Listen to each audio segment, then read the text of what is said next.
Hey everyone, what's going on? Thanks for tuning in to Relevant Jukebox, and today we're going to talk about the newest album from Cindy Lee, What's Tonight to Eternity. So Cindy Lee is the pseudonym for singer-songwriter Patrick Flegel, who used to be the lead singer of the art rock band Women. And if you have not checked out their 2008 self-titled debut, I highly suggest it, cause man, they were like a really cool band that actually ended too soon in my opinion, and then went on to reform and regroup to become Preoccupations, which is a less interesting band, I think. But anyway, this new Cindy Lee record over here does share some similarities to women's music, but also some really stark differences. There is a very hollow feel to this record, almost like you're listening to it through one of those old PA systems that are set up in like an abandoned hotel ballroom. And there is an old school doo-wop vibe going on a lot of these tracks, almost like it's inspired by the Supremes. All of the guitars are extremely icy and prickly sounding, and Patrick's vocals overall do remind me a lot of Youth Lagoon. Pair that with some not so direct songwriting ideas on here, and you can categorize this album as a slow burn. And even though these tracks feel very minimal at times in their presentation, what keeps me revisiting this album is the atmosphere that is created on it, like on the opening cut Plastic Raincoat. And it's tracks on here like I Want You to Suffer where this record becomes more interesting texture-wise. There are a lot of high-frequency sounds that come through on this track that at times can remind me of stuff off of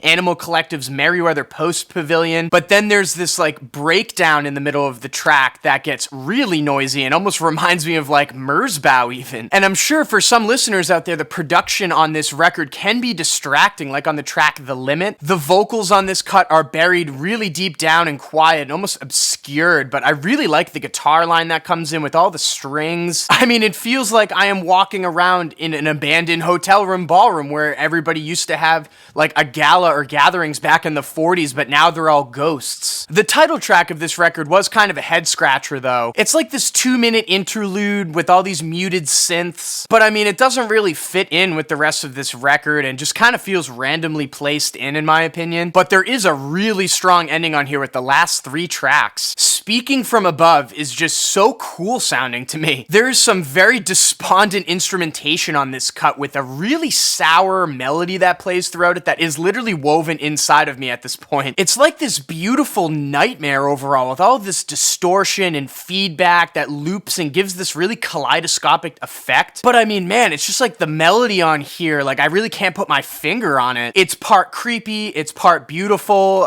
definitely a memorable one though. The track Just for Loving You I Pay the Price actually caught me on like repeat listens. The chord progression on those fuzzy synthesizers is pretty fantastic as it like smears itself all over you. And it really caught me when I was like driving to work. I was just sitting there staring off into the distance like, whoa. And the closing track, Heavy Metal, is actually the brightest spot on the record with a lot of shimmering guitars and a really infectious bass line that comes in. So yeah, I mean, I thought this record was pretty great, even though it did have to grow on me. It sounds like there was a lot of thought and care put into the craft of the sound of this album. And if you dug Woman's past releases, or even if you're like a Deer Hunter fan, I think you're gonna dig this album. And with that being said, I'm feeling an 8.5 over here on this new Cindy Lee. So there is just a black standard issued vinyl that's going around. You can pick up in like multiple places, but I'm gonna link Cindy Lee's Bandcamp down below for you guys to scoop that. And if you listen to this record, what did you think about it? Let me know in the comments down below. And as always, thank you for watching. Make sure to drop a like down below if you like this video. And if you want more content from me, make sure to hit that subscribe button. Peace.